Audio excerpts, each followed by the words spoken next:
La doctora Ana Pano Alamán es profesora de lengua y lingüística española en la Universidad de Bolonia, así que tenemos el gusto de estar conectados con Italia.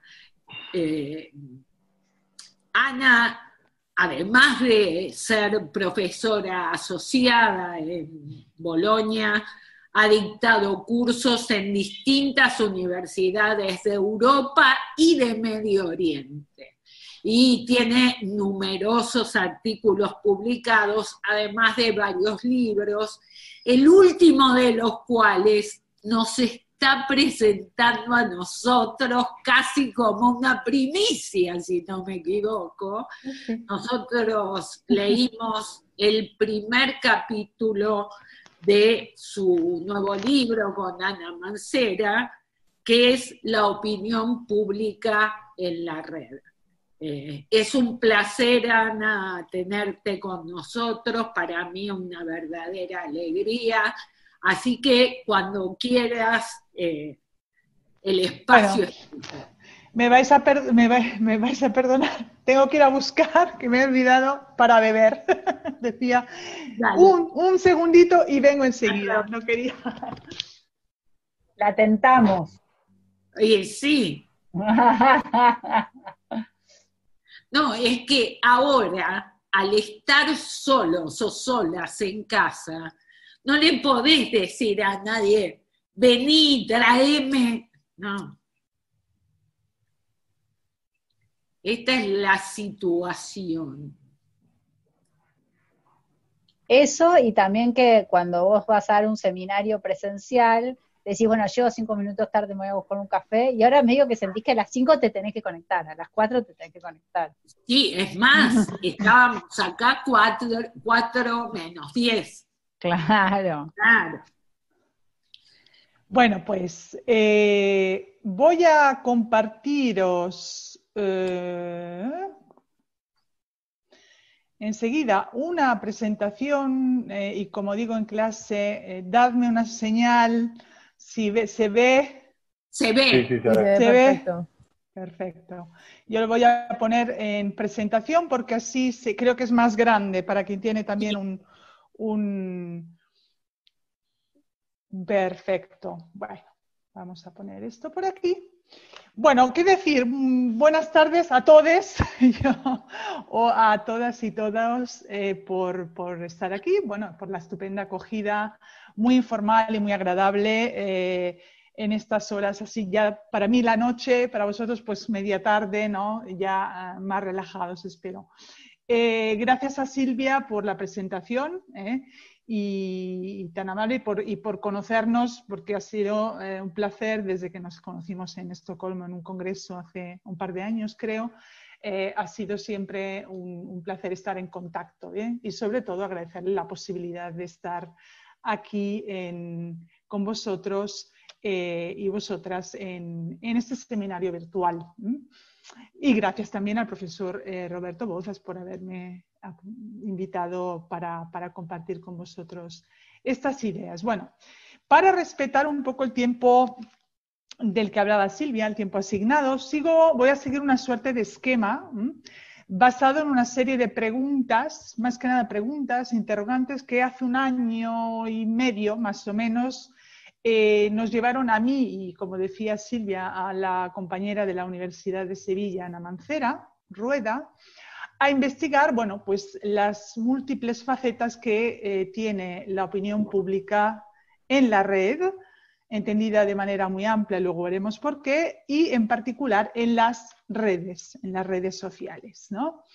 Bueno, como digo, voy a seguir una serie de preguntas y de cuestiones más que nada abiertas porque tampoco hemos querido dar respuestas definitivas a nada, sino más que nada abrir toda una serie de interrogantes desde un punto de vista lo más, claro, con una teoría, metodología seria y clara, pero sobre todo también con una voluntad divulgativa y sobre todo dirigida a los jóvenes investigadores y estudiantes pues de comunicación, ciencias sociales y lingüística, etc. Bueno, la primera cuestión que nos planteamos era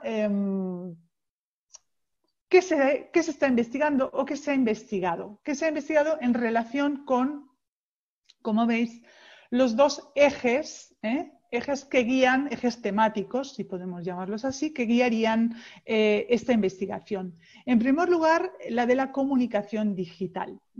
La comunicación digital, por un lado, y por el otro, el diseño y aplicación de herramientas para anotar, analizar automáticamente datos que se generan en las redes. Es decir, fundamentalmente el análisis de la opinión en las redes, dicho así de manera mucho más sencilla.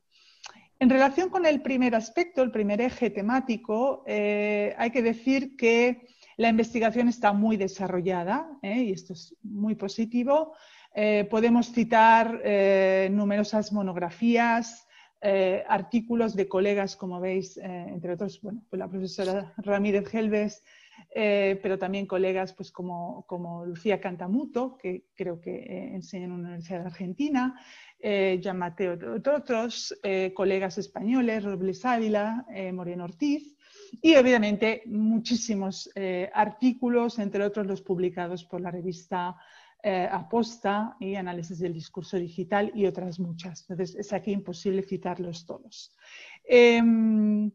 Por otro lado, como decía, se asiste a un creciente interés, creo, por desarrollar aplicaciones para extraer, analizar automáticamente una ingente cantidad de datos que generan, sobre todo que generan los usuarios en las redes sociales, como sabéis, que permitan conocer las opiniones, las emociones, las tendencias de los usuarios, por ejemplo, en términos de consumos culturales, consumo turístico, por llamarlo de alguna manera, gustos, orientación de voto, etc.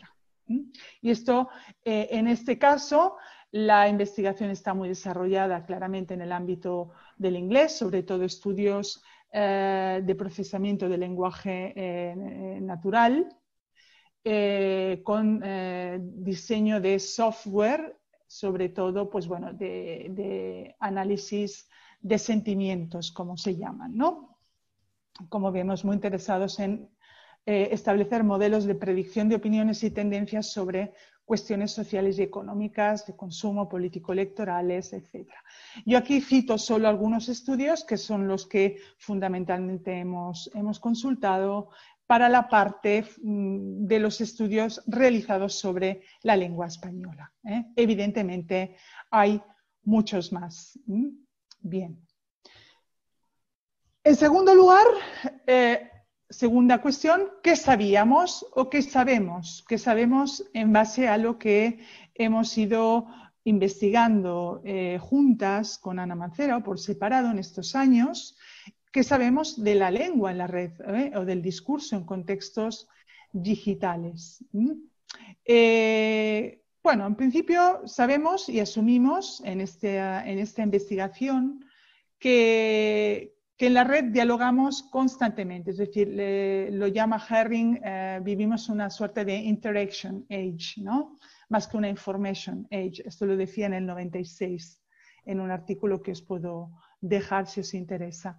Entonces, bueno, fundamentalmente lo que hacemos es dialogar, interactuar con otros, en función, sobre todo, de una intención, bueno, pues conversacional que lleva, en principio, sobre todo en muchos de los contextos comunicativos que hemos analizado, y en particular en las redes sociales, a adoptar un registro generalmente oral, coloquial, informal. Yo voy a utilizar mucho metalenguaje lingüístico, evidentemente de la lingüística y de la pragmática y del análisis del discurso, pero bueno, podemos verlo luego si algo no queda claro.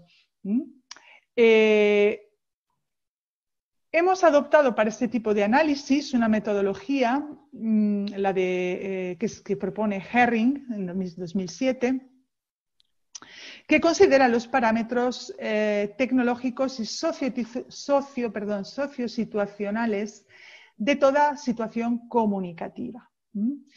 Por ejemplo, digo dos. Un parámetro tecnológico clásico es el carácter sincrónico o asincrónico, o síncrono o asíncrono del medio digital en el que estamos interactuando.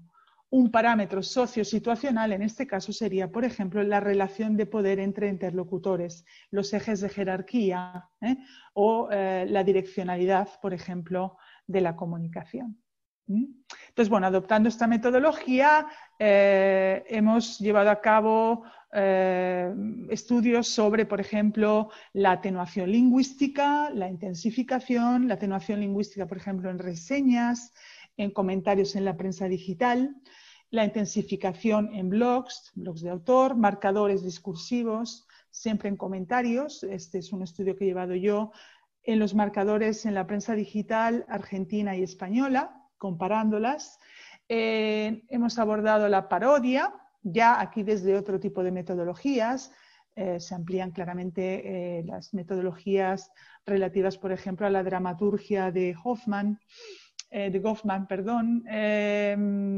la ironía y el humor desde la teoría general del humor verbal y, bueno, el análisis de la conversación. Conversación entre comillas porque no podemos hablar propiamente de conversación como la entiende el análisis conversacional, pero sí podemos utilizar algunos de los conceptos y propuestas metodológicas del análisis conversacional clásico para ver cómo se conversa, por ejemplo, en Twitter o en Facebook o en otros medios digitales, en otras redes sociales. Nos hemos ocupado, como decía, de las cuentas parodia y fake en Twitter y, bueno, y la alternación de turnos en Facebook, desde esta lógica que comentaba, siempre teniendo en cuenta los parámetros tecnológicos y sociosituacionales que hemos retomado también para cada uno de los análisis llevados a cabo en el libro, para cada uno de los medios digitales considerados. Bueno, por otro lado, sabemos algo sobre lo que se ha llamado en inglés affordances, que no son, como se suele pensar, los dispositivos técnicos o tecnológicos en sí.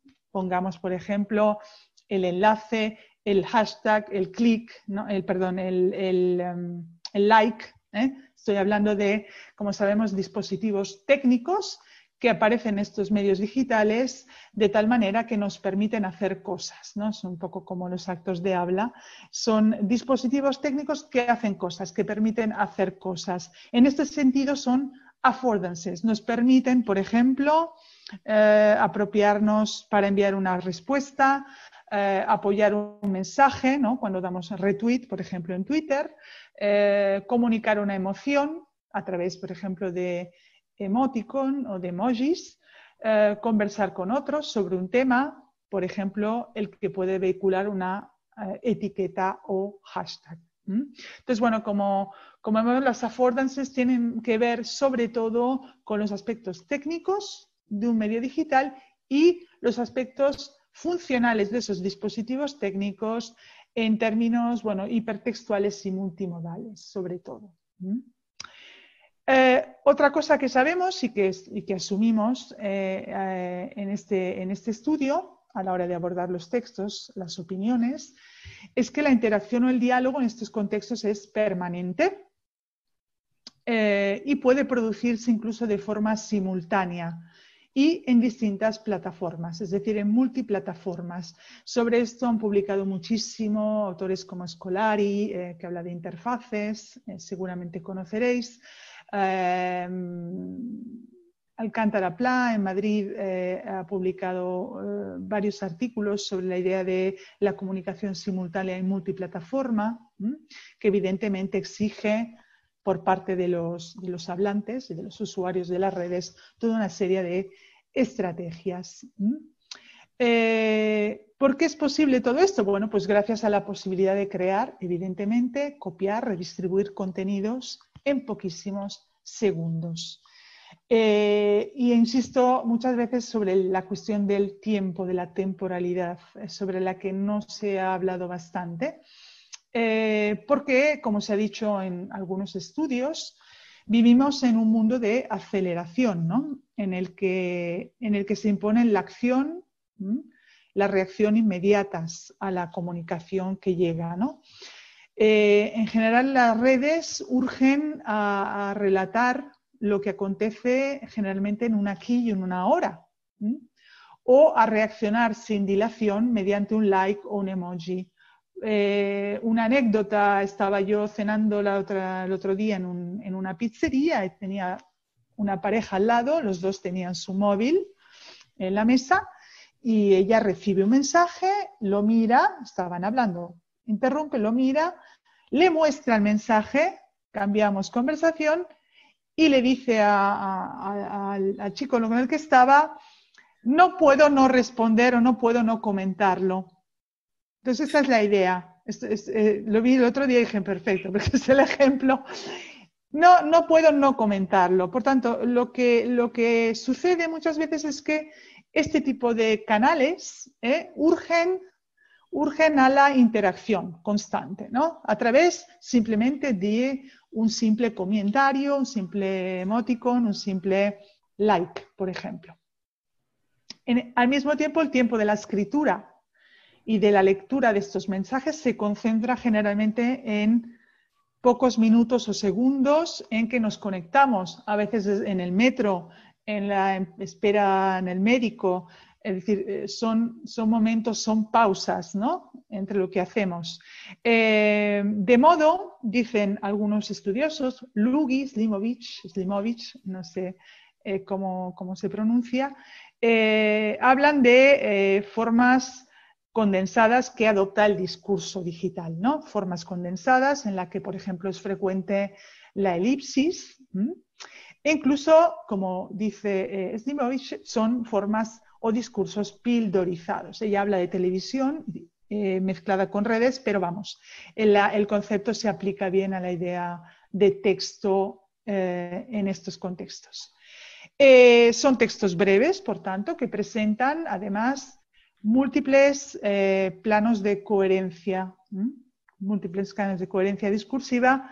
Además, dice Lugui también, de nutrirse de fragmentos de imágenes, de vídeos, de enlaces, es decir, de un bricolaje, habla de un bricolaje de textos que en muchos casos están extrapolados de su contexto, es decir, que hay que reconstruir esas relaciones.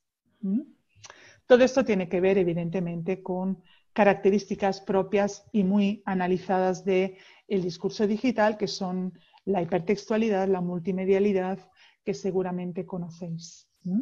Bueno, yo aquí he traído algunos ejemplos, simplemente por situarnos, ¿no? Hemos analizado, por ejemplo, esto es Infobae, creo que es uno de los diarios digitales más leídos en Argentina. Y bueno, aquí tenemos pues dos comentarios sobre, si uno los lee, pues remiten a una noticia sobre Díaz Ayuso, presidenta de la Comunidad de Madrid, y su terrible gestión del COVID, ¿no? Entonces, bueno, son comentarios que hay que situar respecto a otro texto a través de toda una serie de dispositivos, ¿no? Además podemos respetar, responder, etcétera, compartir, etcétera.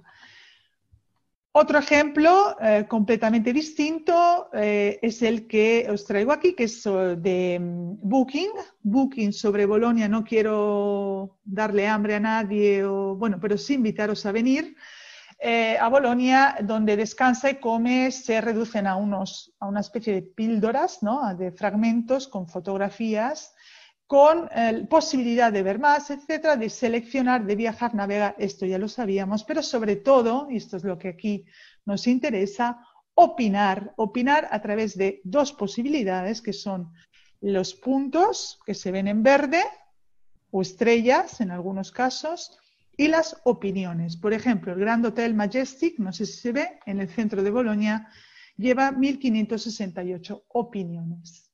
Bueno, esto era también lo que nos interesaba ver, ¿no? Pero vemos, son distintas tipologías textuales, pero con dispositivos y parámetros técnicos y sociosituacionales similares. vídeo de la Nación en YouTube, debate electoral, si no me equivoco, con posibilidad de comentar. YouTube, pues como sabemos, tiene un vídeo, tanto un modo distinto respecto al texto. Nos puede gustar, no gustar, lo podemos compartir y lo podemos comentar. Y sobre todo podemos comentar los comentarios a través de like y responder a los comentarios generando lo que decía antes, una suerte de conversación. Porque evidentemente no tenemos turnos, no tenemos lo que llamamos conversación, pero sí tenemos una dinámica dialogal similar. Bien. Otro espacio web, en este caso de Change.org, donde tenemos a 408 millones de personas actuando. Yo no sé estos datos de dónde salen. Victorias todos los días. Podemos iniciar una petición a través de un botón. Esto sería una web, pero una plataforma de compartición de peticiones y a la que podemos añadirnos. Aquí también está muy pequeñito, estos fundamedios, es una petición que lleva ya 1668, si no me equivoco, simpatizantes, con distintas terminologías, opiniones, simpatizantes, comentar, etcétera, que nos permiten entrar un poco en detalle sobre este tipo de textos. Y por último tenemos la página de Facebook del Ministerio de la Salud argentino, donde se reproduce un vídeo, un enlace, un mini texto parásito, lo llaman algunos, simplemente anafórico o catafórico, es decir, la relación que se establece multimodal entre este texto, este enlace y este vídeo, que podemos visualizar, compartir, etcétera, y que además podemos, evidentemente, como en los casos precedentes, declarar que nos gusta, que no nos gusta, que nos sorprende, que nos enfada, hasta 199 veces, 108 comentarios y 59 veces compartir. Bueno, este era el cuadro. Entonces, ¿qué sabíamos y hacia dónde íbamos? Lo que a mí se me ocurrió en cierto momento, habiendo trabajado el diálogo en la red, dialogar en la red como principal actividad, ¿no?, del usuario en la red, en el pasaje de la web, dijéramos 1.0 a la 2.0, una generación de contenidos por parte del usuario, cosas que todos sabemos, se me ocurre que lo que hacemos fundamentalmente, además de dialogar, es opinar. Es decir, todo el mundo dice lo que piensa, todo el mundo expresa una aprobación, una evaluación por medio del comentario, por medio del gustar, por medio del compartir. Entonces, bueno, eso es lo que de alguna manera nos llevó a profundizar en este aspecto. Por eso me servía todos estos ejemplos. Bien. Por otro lado, ¿qué estaba pasando? ¿Qué está pasando? Es decir, yo no me puedo ocupar de redes sociales ni de red en general si no sé qué está pasando en relación con, bueno, pues con la información, con la opinión pública, qué sucede. Y sobre esto sabéis más que yo seguro, porque esto hemos tenido que estudiar muchísimo con Ana y bueno, entrar en todo un mundo que es muy complejo y que está siendo muy estudiado desde las ciencias sociales, ¿no? Sobre todo. Se investiga, por ejemplo, las tecnologías digitales y cómo transforman la producción y recepción, como sabemos, de información, cómo se expresa la opinión, cómo se accede a los contenidos y cómo se consumen esos contenidos y cómo se consumen, por ejemplo, los servicios que se propone a través de estas plataformas. También se publica ampliamente sobre sondeos electorales, infotainment, ¿no? Esta suerte de mezcla entre información y entretenimiento, sobre marketing relacionado con una extrema targetización del votante o del cliente para una empresa. El narcisismo del que se habla, ¿no?, el egocentrismo que lleva un uso exagerado, excesivo de determinadas plataformas, el ciberacoso, el llamado malvertising. En fin, estos son todos distintos fenómenos que no son fenómenos sobre los que hemos centrado la atención, pero sí nos servían para entrar para entrar de alguna manera en algunos usos de los medios digitales. En el ámbito político-social, bueno, evidentemente se destacan aspectos como la polarización ideológica, la manipulación, ¿no?, de datos, por ejemplo, para orientar a los usuarios, las fake news, famosas noticias falsas, de las que seguro sabéis más que yo, el populismo derivado en parte, pues, de un discurso pseudopolítico, como lo llaman Gallardo y Enguix, es un estudio que se llama Pseudopolítica en las redes, el abuso de los memes,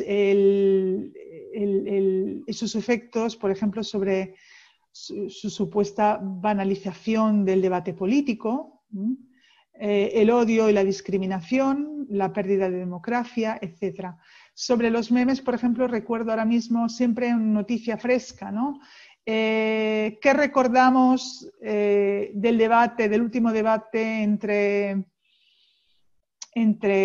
los candidatos a vicepresidente de la Casa Blanca, ¿no?, que tuvo lugar el otro día, ¿no?, hace un par de días? ¿Qué recordamos? Aquí hago una pregunta aquí al público. La mosca. La mosca. ¿Qué recordamos todos? La mosca. ¿Y por qué? Pues porque la mosca le hacen una foto, le congelan la imagen, la reelaboran en mil maneras las personas, los periódicos, lo que sea, la echan a las redes sociales, se viraliza, y lo que uno recuerda de ese debate político no son los contenidos, que no sé si eran interesantes, porque es como está yendo la campaña.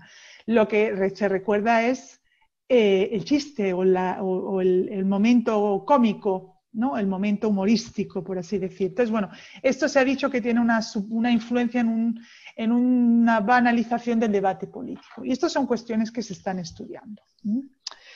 Negacionismo, ya vemos con lo que ocurre también con la COVID-19, ¿no? El uso de bots para orientar opiniones, como decíamos, y la discutida posverdad. Bueno, pues como vemos, un universo de fenómenos complejísimos y que se están estudiando y quedarán para mucho todavía, ¿no? Y lo demuestra, bueno, pues en los numerosos documentales y libros que han surgido sobre, por ejemplo, el peligro para la democracia, ¿no?, de las redes sociales o cosas de este tipo. Son fenómenos, creo, que han monopolizado el debate, ¿no?, y la investigación sobre lo que entendemos por opinión pública o esfera pública virtual o opinión pública en las redes, ¿no? Y que seguro generan preocupación, ¿no? Como demuestra, aquí os he traído el tráiler, ¿no?, de The Dark Side, se llama The Social Dilemma, que he visto en Netflix, y bueno, que es efectivamente muy preocupante, al menos si todo lo que se afirma ahí es muy preocupante. Y por tanto hay que estar evidentemente muy atentos a estas cuestiones y profundizar en el papel de las redes en su implantación y difusión, ¿no?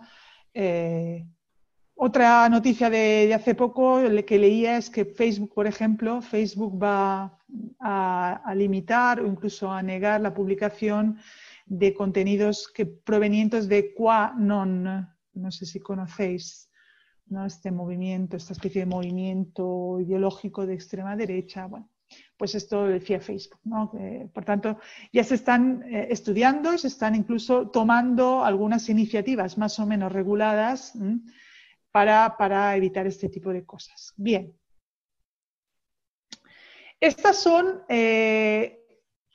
algunas cuestiones que guiaron las reflexiones sobre este trabajo, ¿no?, sobre este trabajo que podíamos llevar a cabo. Sin embargo, para este estudio, como digo, quisimos retomar el asunto también desde perspectivas menos exploradas, quizá, de forma sistemática.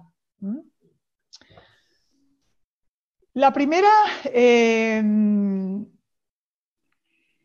lo primero que se nos ocurre es que había que resituar, por decirlo, resituar algunos conceptos.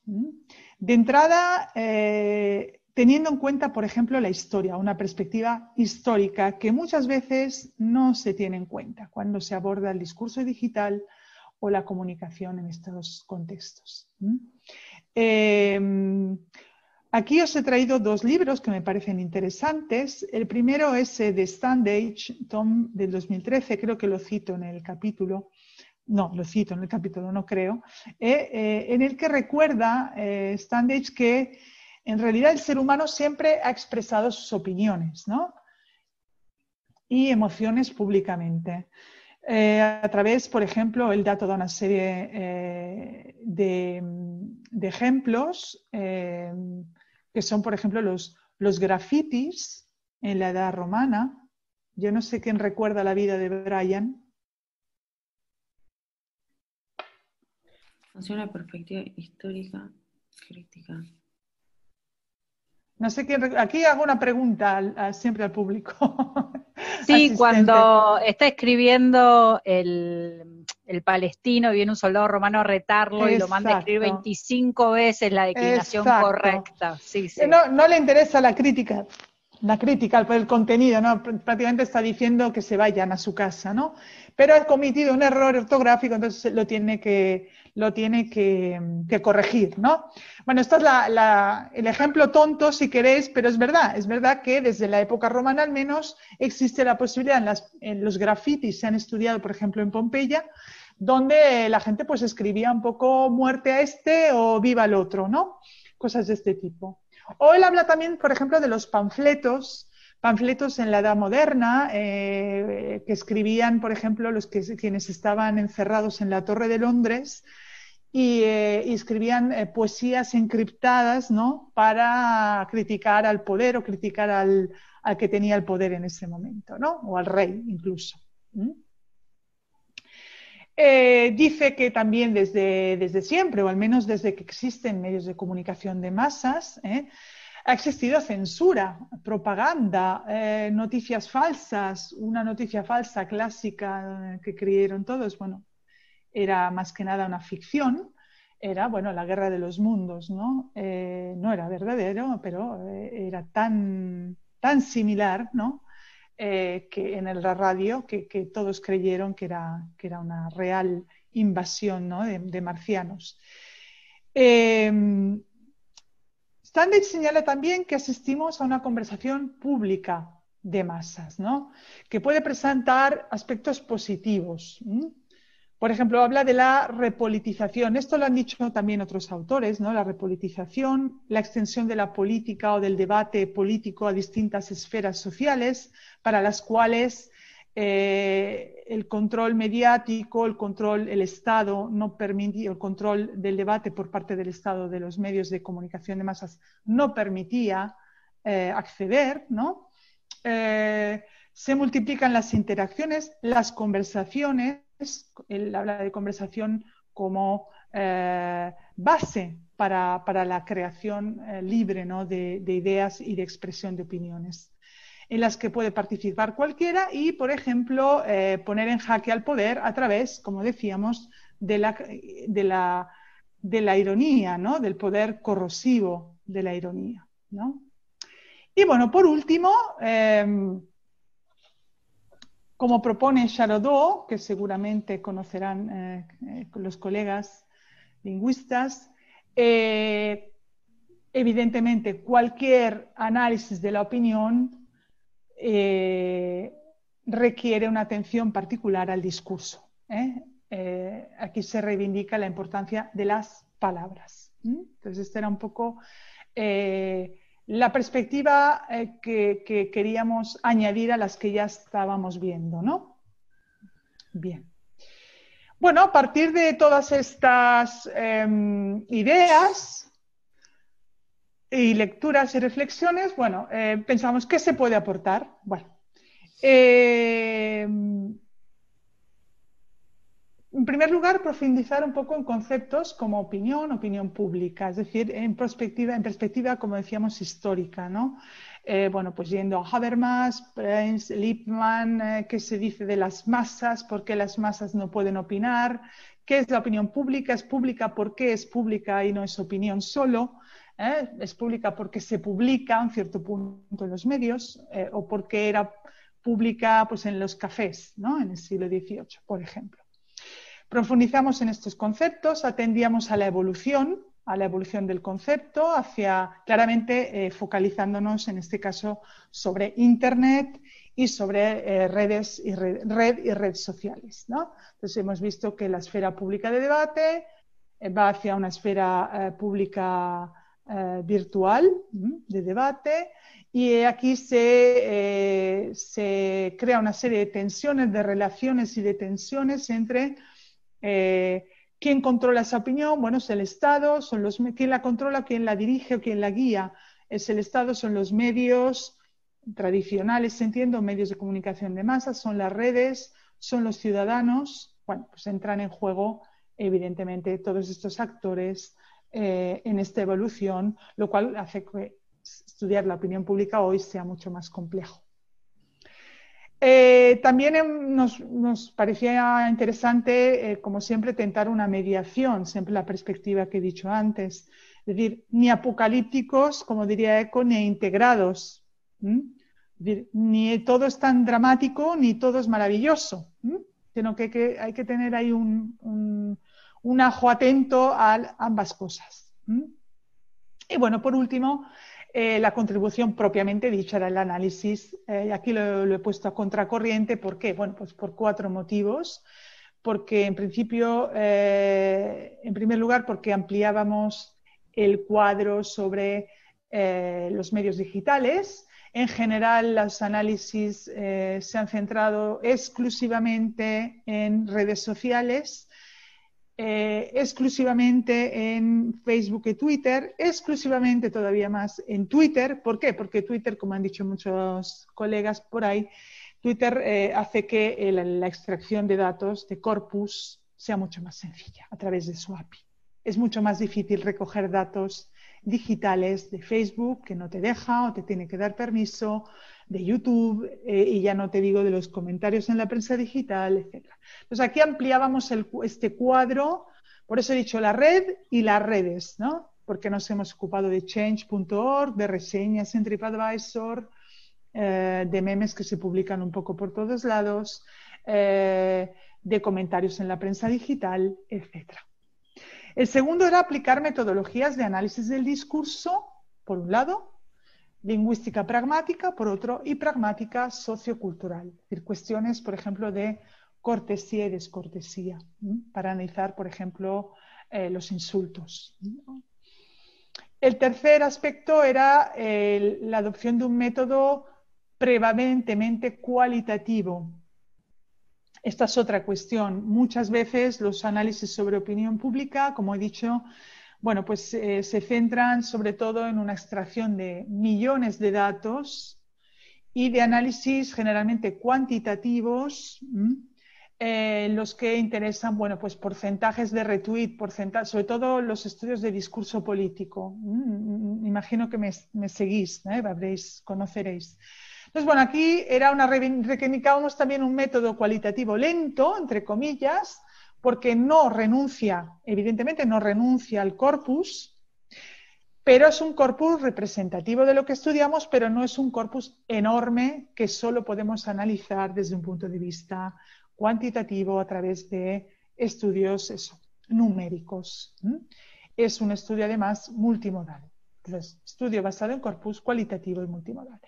Y bueno, el último aspecto era, como decía antes, el añadir una dimensión divulgativa. Es decir, es una investigación, pero nuestra intención era la de divulgar toda una serie de cuestiones lingüísticas, sociales, cuestiones sobre la opinión pública en la red, sobre cosas sobre las que he hablado antes, ¿no? Desde un punto de vista divulgativo, pues por ejemplo, la evolución histórica de los blogs, ¿no? O cómo se han producido algunas anécdotas en YouTube, o cuáles son los youtubers más famosos, cosas de este tipo, bueno, para que llegue a un público lo más amplio posible. ¿De acuerdo? Bueno, no sé si voy bien de tiempo. Tenemos unos, ¿Tenemos? sí, 10, Vale. 15 minutos. Perfecto. Bueno, pues adentrándonos en el concepto de opinión pública, retomo un poco las cuestiones que acabo de ver muy rápidamente. Observamos que alude a distintas realidades, ¿no? En función de los medios a través de los cuales se expresa. Del siglo XX al XXI, esto es una viñeta del Roto, que es un viñetista que publica en El País, dice, la opinión pública soy yo, esta es la televisión, y todos siguen. Y pasamos a la segunda imagen, que es la de la revista Time, ¿no? En el que se dice, bueno, pues la opinión pública o de alguna manera la información eres tú. You control the information age, ¿no? Welcome to your world, yes, you eres la persona del año. Se pasa de una opinión pública guiada en gran parte por los medios de comunicación. Ya conocen las teorías de la agenda, framing, la espiral de Selin, en fin, todas las teorías de la comunicación de masas, entre otras, a una esfera pública virtual, ¿no? En la que, según Time, como decía, quien guía el debate es cada vez más cada uno de nosotros. En este sentido se ha hablado, por ejemplo, de desintermediación del periodismo, de un periodismo tradicional, aunque no del todo, no es así del todo, porque se ha demostrado que si bien cualquiera puede convertirse en líder de opinión, lanzar noticias, ser un influencer, como decíamos, o viralizar una noticia desde el propio perfil, porque la estamos viviendo en directo, entonces actuamos rápidamente, como decía. Lo que en realidad se ha visto, los estudios han visto, es que seguimos opinando e interactuando en las redes en base a lo que nos proponen los medios de comunicación. Es decir, las noticias en la televisión, por ejemplo, ¿no? Es decir, que tienen un rol fundamental a la hora de hacer de intermediarios de cara a la opinión en la red. Al mismo tiempo, se dice que las redes son canales privilegiados, ¿no?, para la movilización ciudadana. Lo hemos visto en todas partes del mundo, es decir, a través de WhatsApp, de Facebook, se puede movilizar a las personas y llevarlas a una plaza, a una calle. Pero al mismo tiempo se señala, hay dos caras de la moneda, se señala un aumento de lo que autores, por ejemplo, como Evgeny Morozov, que no sé si conocéis, que es bastante apocalíptico, pero bueno, tiene una visión crítica interesante sobre la red, sobre Internet, llaman activismo de sillón. Activismo de sillón. Yo le doy al change.org, le firmo, le doy al like y no me muevo de mi casa porque yo ya he dicho lo que pienso y ya he actuado, ¿no? Este sería un poco el activismo de sillón. Y otro aspecto abordado en este estudio, en el estudio, es que en los entornos digitales cada vez más se mezclan razón y emoción. La razón ha sido siempre un poco la que en los estudios clásicos sobre opinión pública y quienes desde el punto de vista filosófico hablaban de opinión, ¿no? Había que hablar y formular opiniones e ideas de forma razonada, argumentada, ¿no? Y se dejaba de lado la emoción. En realidad, ya en el siglo XIX se habla de la opinión de las masas, ¿no?, de la full, ¿no?, irracional, y se va introduciendo poco a poco este factor emotivo, el factor afectivo y emotivo, que también explica muchas de las opiniones que expresamos cotidianamente, ¿no? Entonces, bueno, hay una mezcla de logos y pathos, para usar los dos términos clásicos, ¿no? En algunos casos, en las redes, imponiéndose el último, es decir, el pathos, la emoción, sobre todo. ¿Cuándo? Cuando, por ejemplo, se expresa adoración u odio irracional hacia determinados colectivos. Pienso en la mujer, en las mujeres, por ejemplo, ¿no? O cuando un usuario busca elaborar una imagen, un ethos, ¿no?, un ethos, un discursivo único, por ejemplo, ante los demás, pues de alguna manera para destacar o destacarse por encima del magma de mensajes, ¿no? Entonces, estos son un poco 4 aspectos: la razón, la emoción y la imagen propia del hablante, de los hablantes, que se entremezclan, ¿no? Y van creando esa nueva opinión pública en las redes. La opinión pública es una mercancía, ¿no? Al tiempo que los datos que se obtenían con sondeos, por ejemplo, entrevistas, test, esto lo explica muy bien Lippmann en los años 20 ya, por ejemplo, ¿no? Los sondeos, las entrevistas puerta a puerta, han sido siempre esenciales para publicitarios, para quien diseña campañas electorales, ¿no? Expertos en campañas políticas. Bueno, pues siempre han existido. Pero está claro que en tiempos de Big Data y de Sentiment Analysis, como se llama, estos son mucho más fáciles de extraer, de analizar, de visualizar y de anotar de forma rápida y, como decía antes, automatizada. ¿De qué manera? Bueno, pues contando, como les decía antes, son millones de datos que podemos perfectamente en un paradigma digital contar, número de retweets, número de likes, número de compartir, ¿no? Share, etc. Esto por un lado. También ayudan, evidentemente, todas las aplicaciones, herramientas, software de los que hablaba al inicio, avanzadas, pero con ciertos límites de procesamiento del lenguaje natural. En el capítulo daba el ejemplo de la ironía, muy difícil de captar por parte de una máquina, y estamos constantemente utilizando mensajes irónicos o con doble sentido o ambiguos. Y esto las máquinas, el software, pues bueno, lo capta hasta cierto punto. Todo esto lleva evidentemente a lo que se conoce como tecnopolítica, tecnomociones, que tiene esta parte más de manipulación de alguna manera. Manipulación que creo puede ser legítima, legal, en el sentido, pues para orientar los consumos, por ejemplo, cuando nos propone para comprar, y ilegal o ilegítima, como sabemos, pues cuando controlan las opiniones de las personas u orientan el voto, etcétera. Todos conocemos el caso clásico súper estudiado de Cambridge Analytica, ¿no? Y de Facebook, ¿de acuerdo? Entonces, en ese caso está claro que hay una manipulación descontrolada de datos, sin que el usuario lo sepa. Bien. Y por último, esta era, bueno, pues el aspecto central y quizá más innovador en este ámbito, que era el de abordar la opinión como discurso, como decía. Entonces, opinión como opinión pública como en evolución en la red, opinión como mercancía y opinión como discurso. Aquí hemos llevado el análisis famoso, el análisis lento cualitativo, que se centra un poco en las estrategias discursivo-pragmáticas que los usuarios de las redes emplean, por ejemplo, para reivindicar un cambio social, para expresar opinión sobre un producto, sobre un servicio, etcétera, sobre un lugar, sobre una persona. Aquí he resumido, yo aquí remito a los capítulos del libro, pero poniendo el foco en la metodología empleada o, si queréis, la perspectiva, el enfoque lingüístico, discursivo, lingüístico, pragmático que hemos empleado.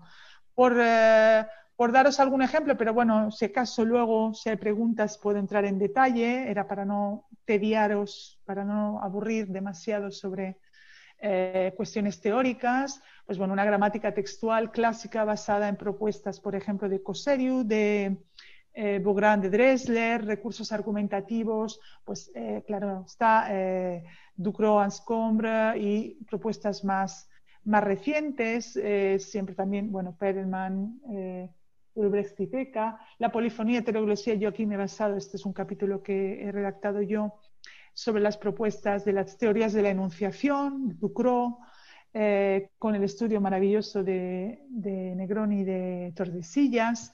Bueno, pues como veis, son libros que son incluso un poco, son clásicos un poco del análisis del discurso, pero que nos servían muy bien para este tipo de datos, para analizar este tipo de datos. Los actos de habla, bueno, actos lingüísticos, la intensificación y la atenuación. Aquí hemos retomado las propuestas teórico-metodológicas de SBAR atenuación, que es un proyecto que se lleva a cabo por colegas de Valencia, Briz, Marta Albelda, en fin. Rasgos coloquiales, bueno, aquí nos hemos centrado, como ves, en YouTube. Como ves, esto corresponde cada uno a un tipo de medio digital, porque lo que observábamos es que en algunos medios, en cada uno de los medios, lo que se daba era frecuentemente uno u otro fenómeno. No sé si me explico. Entonces, por eso hemos seleccionado un fenómeno lingüístico pragmático o una serie de mecanismos y estrategias y un medio o varios medios similares. Como decía, los rasgos coloquiales, bueno, aquí retomamos Valesco, que son propuestas de análisis de la conversación coloquial, aplicadas ya en otros estudios al discurso digital por nuestra parte y que funcionan. Cortesía verbal, cumplidos, descortesía, aquí aplicamos, bueno, pues la clásica teoría de la descortesía, actos de amenaza, pero sobre todo los planteamientos de Bravo en el programa DICE, que no sé si conocéis, bueno, pues de estudios de cortesía en el español. Y luego, por último, el humor verbal, en particular en los memes de contenido político electoral, desde la teoría general del humor verbal, bueno, de Atardo y lo que han revisado un poco colegas como Ruiz Gurillo, etcétera. Esto, como digo, no entro demasiado porque es muy teórico, todo este tipo de cuestiones. Lo que es interesante es que lo hemos asociado a cada uno de manera, como decía antes, también divulgativa. Bueno, para ir acabando, os he traído algunos ejemplos, no podía traerlos todos. El primero es un ejemplo extraído de Change.org. Este es un mensaje en el que se utiliza, por ejemplo, una pregunta retórica, que estamos hablando de recursos argumentativos, para convencer, para remover conciencias, como dice Ana Mancera, y invitar a las personas, pues eso, a hacer clic y para firmar la petición, ¿no? Es decir, con un acto perlocutivo, diríamos, en términos pragmáticos. El segundo es un ejemplo de comentarios en la prensa del país sobre una noticia sobre terrorismo islámico. Aquí hemos visto, por ejemplo, la polifonía, como decía, la construcción colectiva de voces, la construcción de voces, de una voz colectiva, si queremos, del discurso. Por ejemplo, aquí dice, porque el terrorismo ya existía antes de 2003, el terrorismo islámico, cita directa, ¿no? Jamás ha existido. Y esto es constante en la discusión, en la opinión, en los comentarios. Se utiliza extremadamente, habitualmente, este tipo de mecanismo, es decir, el reportar el discurso ajeno para reelaborarlo, generalmente en términos críticos. En este caso se le corrige que no es islámico, sino islamista, según otro lector. Como vemos aquí, la atenuación en el tercero de Booking, esto es una reseña de un hotel, donde se dice que las zonas comunes o el hotel en general es poco triste, algo alto, en fin, no es triste del todo, no es del todo alto. Como un software, ¿por qué insisto sobre software de análisis de sentimiento en este caso? Es porque este tipo de software se aplica sobre todo, o al menos los estudios que hemos encontrado, se aplican sobre todo al análisis de reseñas de hoteles. Y entonces se basan en conceptos de neutro o positivo, neutro o negativo, asociado a palabras.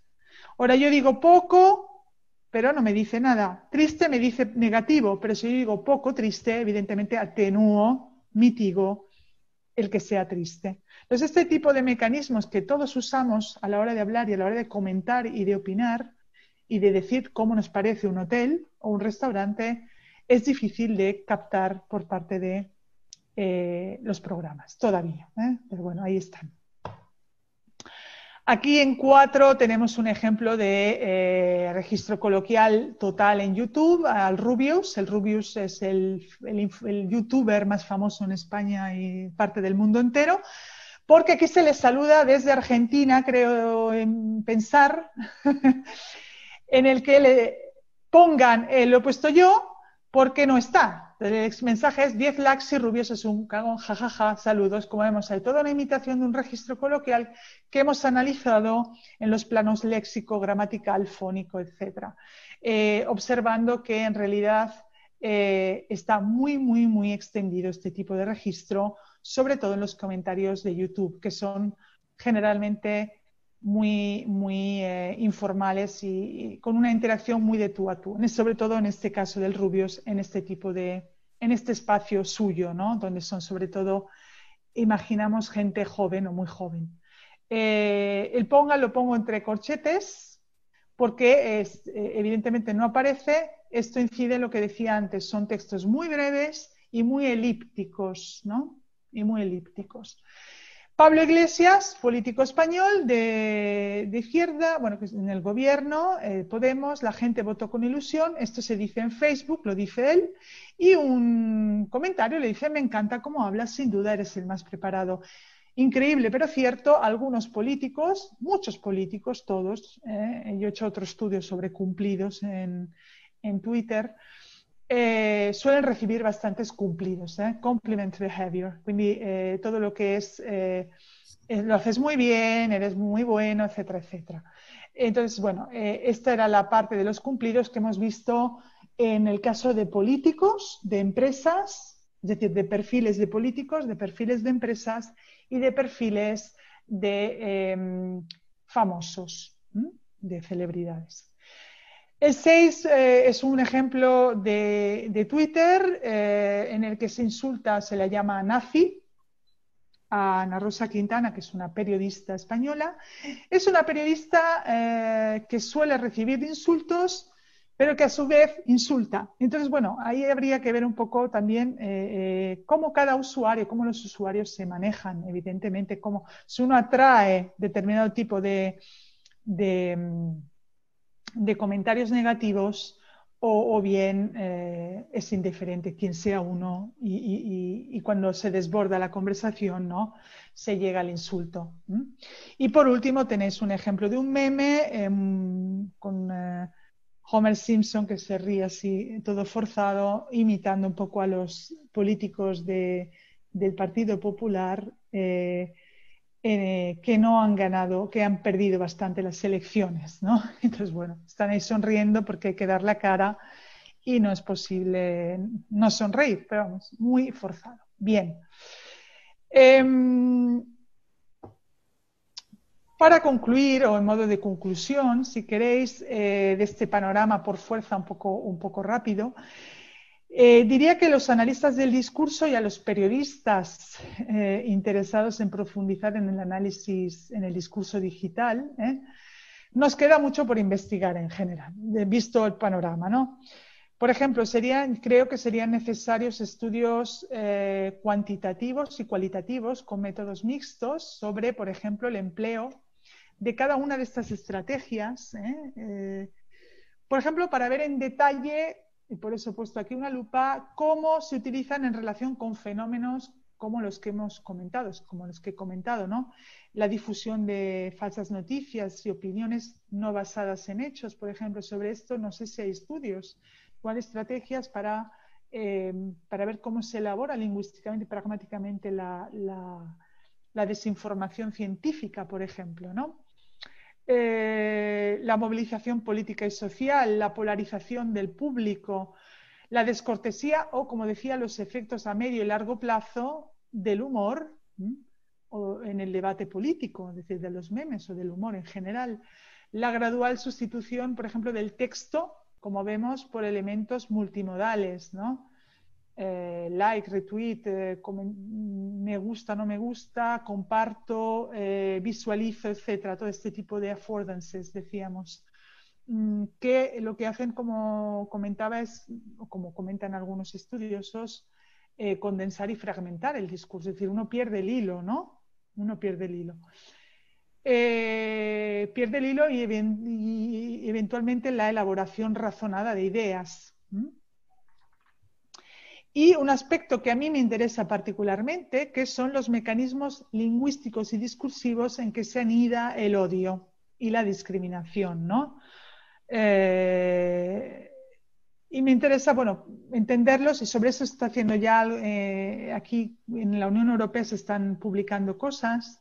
Entiendo la Unión Europea estudios sobre racismo en la red para elaborar, por ejemplo, leyes que contrarresten, pues, bueno, los efectos extremadamente nocivos en las personas de este comportamiento. Bueno, sobre estas y otras cuestiones, yo diría que lo dejo aquí y daría lugar, no sé, a un espacio así como más de opiniones por parte de vuestra, preguntas, dudas, críticas, likes, etcétera. Aquí lo dejo. Muchas gracias a todos y a todas por vuestra atención. No sé si no os veo, no sé. Voy a volver a la pantalla. Okay. Bueno, muchísimas Hola, gracias, aquí estoy. Ana. Hola. Estamos acá con el momento de las preguntas. Es interesante que planteemos los interrogantes o los comentarios que hayan surgido. A mí, por supuesto, me surgieron varios, pero no quiero hacer uso del beneficio del coordinador.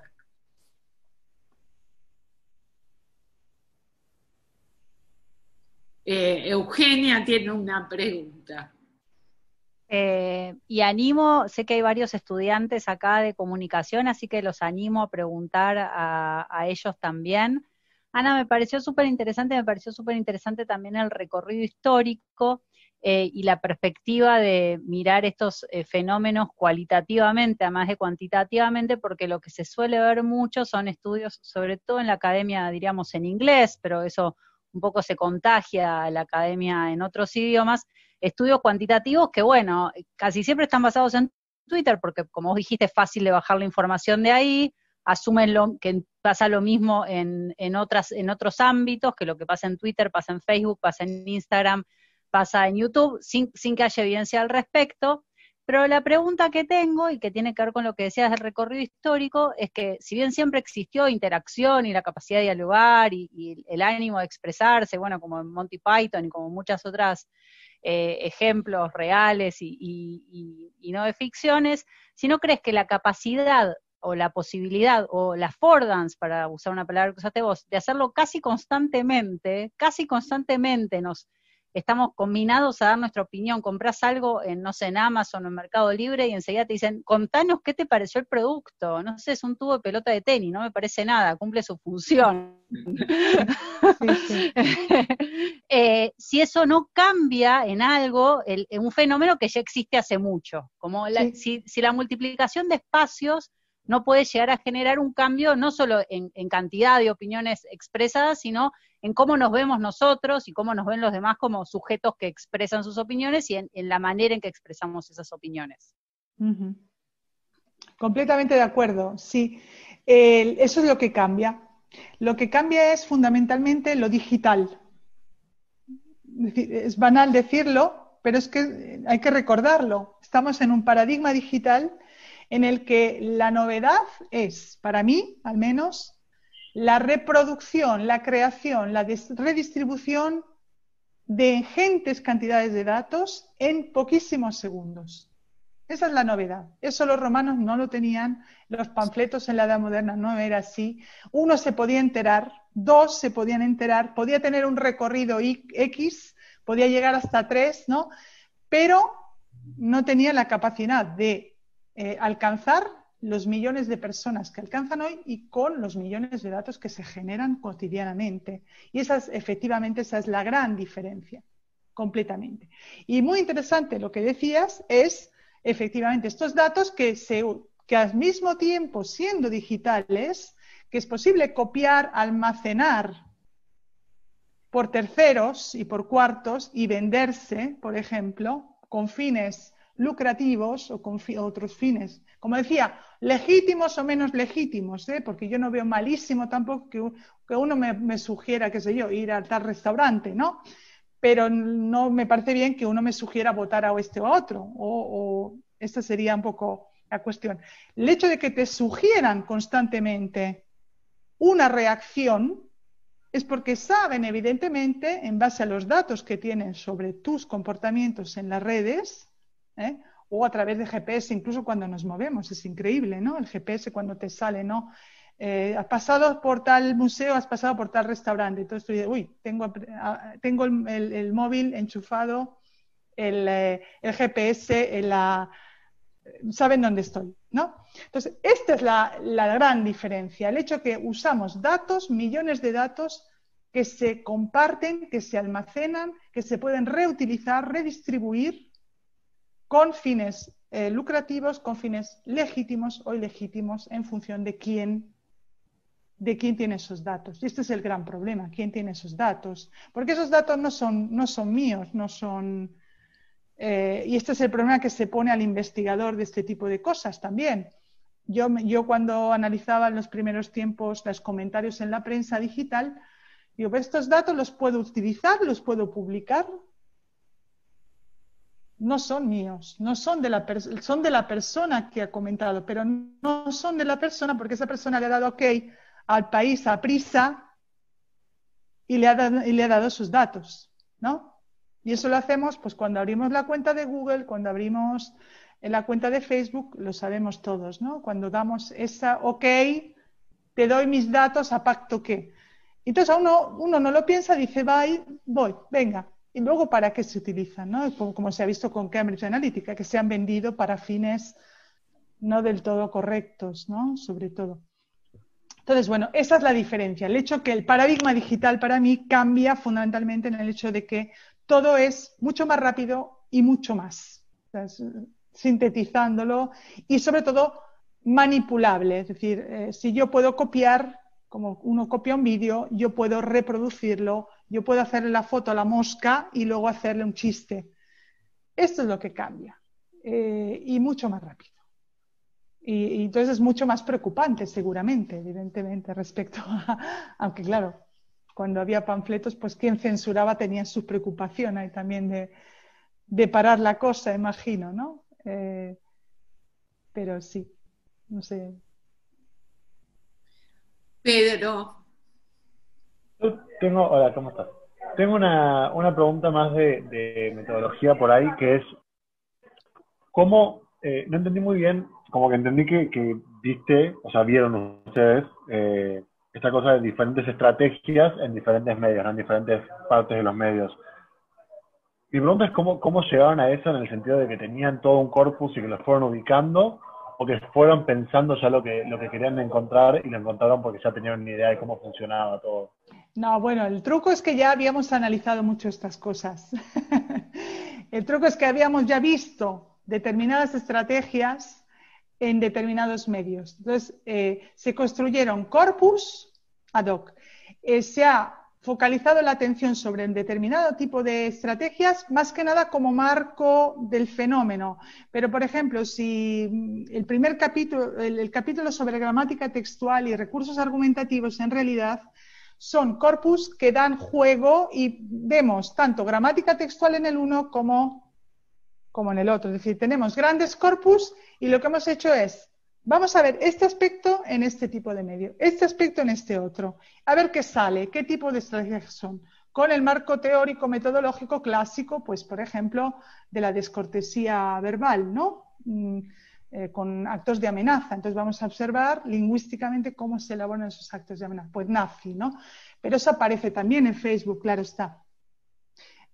Solo que, bueno, nos hemos dicho, para este medio observamos que hay más de este tipo de cosas, vamos a centrarnos en ese aspecto, para organizar también un poco como decía, en una óptica también divulgativa, organizar un poquito también los temas. Pero el corpus era un gran corpus que llevábamos recogiendo ya también desde otros estudios. Sí. Sí. Perfecto, muchas gracias. A ti, gracias. Acá, Ana, Federico Weiss te pregunta si crees que se perdió el control de la opinión pública.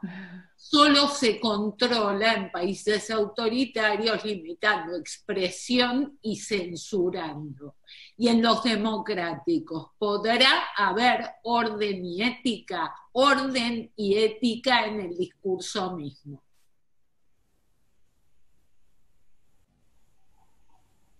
Uy, esta es una pregunta más para quien se ocupa de estudio de democracia y de ciencia política. Y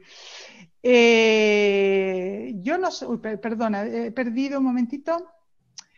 La retomo porque es un poco larga. ¿Cree que se perdió el control? No creo, porque por lo que hemos visto, por lo que vemos, por lo que comenta también y demuestra, creo, bastante bien Standage, la opinión pública siempre ha existido, existirá. Es decir, siempre habrá alguien que escribirá un graffiti, aunque no tenga acceso a una red, o se podrá encontrar clandestinamente en un bar, ¿no? Creo. Perder el control de la opinión pública no entiendo exactamente, en el sentido que se pueda controlar. No, yo creo que no se ha perdido el control. Lo que ha pasado es que se ha abierto a otras esferas. Es decir, se amplía las opiniones públicas, por así decir. Hay una opinión pública controlada, mediatizada, controlada por el Estado, que sea más o menos autoritario ese Estado. Eso ya es una cuestión de gradación. Yo no conozco, podríamos pensar en un extremo, pero no soy experta, no quiero decir tonterías, extrema control por parte de China, por ejemplo, un control más light por parte de países como, qué sé yo, Egipto, Rusia, no sé yo, y un control un no control del todo. Pero hablamos de un control por parte del Estado, esto es claro. Cuando hablamos de control por parte de quién guía un debate o quién guía la opinión, estamos hablando de otro tipo de control, imagino, ¿no? Es un control menos político, menos censurable y más un control que determina sobre qué tenemos que hablar. La famosa teoría de la agenda o de framing, ¿no? ¿Cómo y de qué tenemos que hablar? Eso sería un tipo de control. Orden y ética en el discurso mismo respecto a los flujos de información que se generan por vía real de lo fake. Controlar las noticias falsas, las informaciones éticas. Vale, gracias. Así era más claro. Se ha perdido un control. Yo creo que se están haciendo cosas.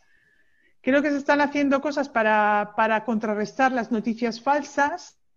No sé en Argentina cómo es. Yo conozco pues todas las iniciativas, por ejemplo, que se han creado con apoyo de los gobiernos, al menos en Europa, conozco Italia, España, donde, por ejemplo, surgen agencias de noticias que neutralizan, hacen fact-checking, como se suele decir, ¿no?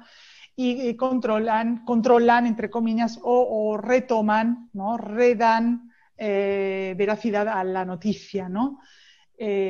O informan, por ejemplo, sobre todas las cuestiones científicas que hoy en día se ponen en duda. Sí, esa es otra cuestión, por ejemplo, que evidentemente sucede hoy, que hoy todo el mundo opina y somos más listos que el experto, ¿no? Hay una cultura del amateur, ¿no? Que todo el mundo sabe. Yo sé cómo se cura, qué sé yo, cómo se cura un resfriado y te lo escribo y te lo digo, ¿no? Y todos somos médicos y todos somos. Entonces, bueno, hay filtros de información y hablábamos del control político, el control mediático, en términos más que de control estatal, de control de agenda. Y luego están las noticias falsas, seguramente, que se controlan ahora. Es toda una cuestión de cómo los estados democráticos de derecho está detrás, cómo puede dar respuesta a un fenómeno que es más rápido de lo que se puede, que ya está cambiando cuando le hemos dado una respuesta de algún tipo. Y hablo, por ejemplo, de las noticias falsas o hablo, por ejemplo, del ciberacoso. Son todos fenómenos que están ocurriendo rápidamente, que son complejos, para los que se está dando respuesta desde las instituciones, desde las investigaciones, pero que es difícil todavía de contrarrestar, creo yo. Eso sí. Las fake, como digo, yo conozco, por ejemplo, en España Neutral, que es una agencia creada por una periodista para contrarrestar noticias falsas, en Twitter, por ejemplo. Imagino que habrá igual en Argentina, sí. ¿no? Sí hay. Sí, hay. O sea, para mí son distintos niveles de control y de contrarrestar, ¿no?, ese tipo de fenómenos, porque como hemos visto son muchísimos fenómenos. Son realmente, es un mundo realmente complejo que abre tantos desafíos, ¿no? Aquí nos ponemos como investigadores de lo social, claro, y para eso. Pero sobre todo para quien legifera, ¿no?, y quien propone leyes y quien propone reglas para controlar esto. Bueno. Sí, preguntas. Bueno, yo tengo. La verdad es que desde mi punto de vista, dos factores que influyen para que haya tanta opinología en todos los espacios son dos, entre otros, pero yo destaco básicamente dos. La necesidad de hacer catarsis, por un lado, y la necesidad de ver la propia palabra en letras de molde. Hay muchísima gente que siente que publicar un comentario debajo de una nota periodística funciona al modo de la escritura de una nota periodística, lo cual es apabullante, pero creo que estos dos factores funcionan conjuntamente con muchos otros para este movimiento, digo, de opinología. La pregunta que te quiero hacer, que no sé si es correspondiente a lo que ustedes hicieron, es si todo este caudal y toda esta capacidad de analizar y desmenuzar las opiniones conduce después a verse constatado en los hechos en el futuro. Quiero decir, si estas opiniones favorables hacia, por ejemplo, un determinado político o un determinado producto se traducen efectivamente después en ventas, ya sea del político o del producto, o si son simplemente análisis que utilizan las empresas de marketing o las agencias de investigación de mercado para hacer una venta, pero que no responden más que a percepciones que no hablan de lo que la gente realmente por ahí hace o piensa. No sé si fui muy clara. Sí. ¿Cómo se traduce la investigación sobre opinión, tanto desde un punto de vista, entiendo, lingüístico, pragmático, como el que hemos hecho, como de marketing, decíamos, a través de software, por ejemplo, análisis de sentimiento? Se traduce en, por ejemplo, como siempre, aquí hay que ver qué tipo de opiniones de qué tipo de opiniones estamos hablando, por un lado. Como digo, hay unos tipos, hay datos que interesan políticos, electorales y datos de reseñas de ventas, de servicios, productos culturales, etc. Este tipo de datos que compran muchas veces estas empresas y que pasan luego al mini-pimer, como digo yo, que es el software famoso que me permite establecer estadísticas maravillosas, visualizaciones impresionantes. Lo vemos en las elecciones siempre, ¿no? Los periódicos publican toda esta visualización de datos en el minuto. Este tipo de datos se utilizan luego para reorientar, ¿no? Lo que decíamos antes, reorientar tus gustos y para proponerte ese tipo de producto. Y esto se está haciendo. Sí. O sea, el dato de mercadotecnia pura, política y de servicios, en fin, productos de todo tipo, se está utilizando para reelaborar mensajes publicitarios, para reelaborar toda una serie de clickbait, ¿no? Titulares para que tú te enganches, sugerencias, como decía Eugenia, para que compres tal producto. Entonces, tienen evidentemente una traducción luego a la hora de que esas empresas actúen de una determinada manera. Y esto por un lado, creo. Luego está todo el discurso sobre el odio, la discriminación, etc. Os traigo el ejemplo. Yo sigo con Amnistía Internacional Italia el trabajo de varios investigadores lingüistas que han llevado a cabo estudios sobre, se le ha llamado barómetro del odio. Esta era una campaña de Amnistía Internacional Italia que ya están siguiendo otras secciones.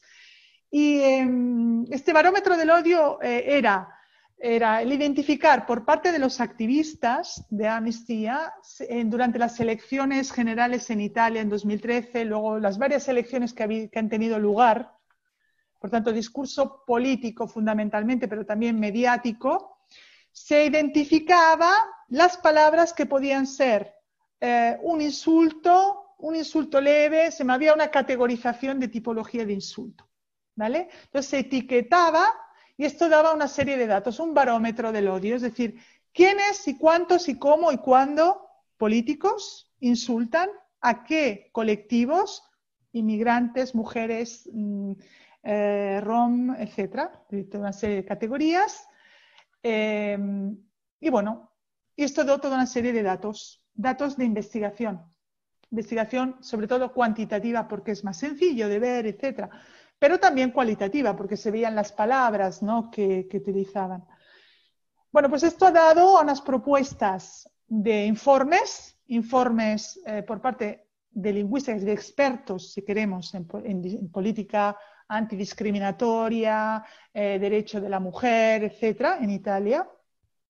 Esto se ha llevado al Parlamento como lobby a Amnistía y se está pensando en hacer una ley contra el odio en las redes. En base a un estudio, claro, es todo muy lento, pero es para darte un ejemplo. Sí. Este ejemplo es el estudio por parte de lingüistas, porque además uno es muy interesante, publica en italiano, seguro lo leéis bien. Ahora no recuerdo los nombres, es fatal para los nombres, si os interesa os lo mando. Que ha publicado distintos estudios sobre este tema y es el que coordina esta investigación. Pues esta investigación da lugar a una propuesta de ley, o sea, una propuesta para crear una comisión en el Parlamento italiano para combatir la discriminación en las redes, al menos por parte de los políticos, ¿no? En el discurso electoral político, pues con una serie de recomendaciones. Bueno, esto ya sabemos luego lo que puede dar o no dar. De hecho, los periodistas tienen códigos, ¿no? Deontológicos, etcétera. Pero bueno, para decirte que son estudios basados en el análisis de opinión y de interacción en redes para expresar ideas que luego tienen en contrapartida Y luego, pues otro ejemplo que me viene a la cabeza es, por ejemplo, banalmente las affordances, esto lo sabéis también, YouTube, pues cuanto más me das clic, más subo en el ranking y más dinero gano. Sí. O sea, más claro que... Entonces, quien tiene quien utiliza las estrategias, por ejemplo, estábamos hablando del Rubius, porque este chico Rubius es el mayor youtuber de España y del mundo mundial. Pues porque evidentemente utiliza un lenguaje, un registro muy cercano, muy particular, que habla a quien le escucha con una determinada edad, y, bueno, y tiene esas estrategias que le permiten, y esos vídeos, ¿no?, obtener muchos likes y muchas visualizaciones, affordances. Entonces eso le da de qué vivir. Vete tú a saber, le da de qué vivir. Entonces, bueno, yo creo que sí tienen el estudio, el análisis, tiene luego en contrapartida, ves cómo de hecho, cómo eso tiene un reflejo en cómo consumimos, en si podemos cambiar, ¿no?, el discurso. Hay mucha cosa y es lento, creo yo, eso sí. Bueno, no sé si hay alguna otra pregunta, algún comentario. Ya estamos sobre la hora, así que quiero decirte, Ana, que por lo menos para mí y creo que para mis colegas y los presentes en esta sala fue un placer tener